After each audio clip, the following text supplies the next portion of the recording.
اعوذ باللہ من الشیطان الرجیم بسم اللہ الرحمن الرحیم اللہم صلی علی محمد وآل محمد وعجل فرجہم۔ آج ہم تذکرہ کرنا چاہتے ہیں مولا حسین کے پوتے مولا سجاد کے بیٹے جناب زید شہید ہمیں کہا گیا۔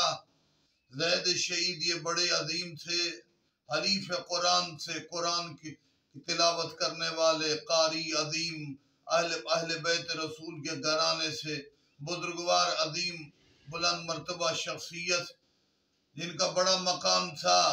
انہوں نے قیام کیا حقوق مومنین کے لیے، اسلام کے لیے، ناجائز قابض بنی امیہ کے ظالم بادشاہ کے خلاف انہیں بڑی مظلومیت سے شہید کیا گیا۔ لیکن ان کی شہادت کے بعد مریدوں نے کیا کیا؟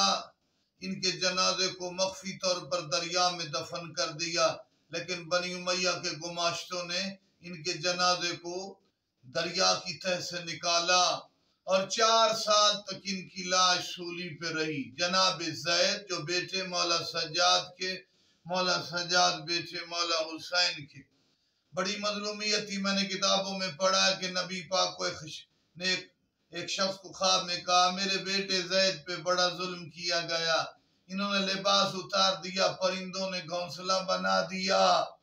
آقا کی عظمت کے بعد 4 سال تک جناب زید کی لاش سولی پہ رہی اور بڑی بے دردی سے، مظلومیت سے شہید ہوئے۔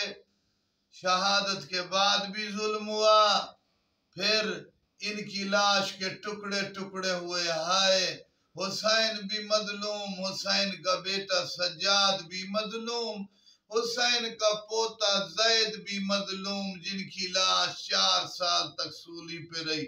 آخر میں دعائے منتقم آقا آئیں، سب کا انتقام لے کر سادات کے علاقوں کو آباد فرمائیں۔ والسلام علیکم۔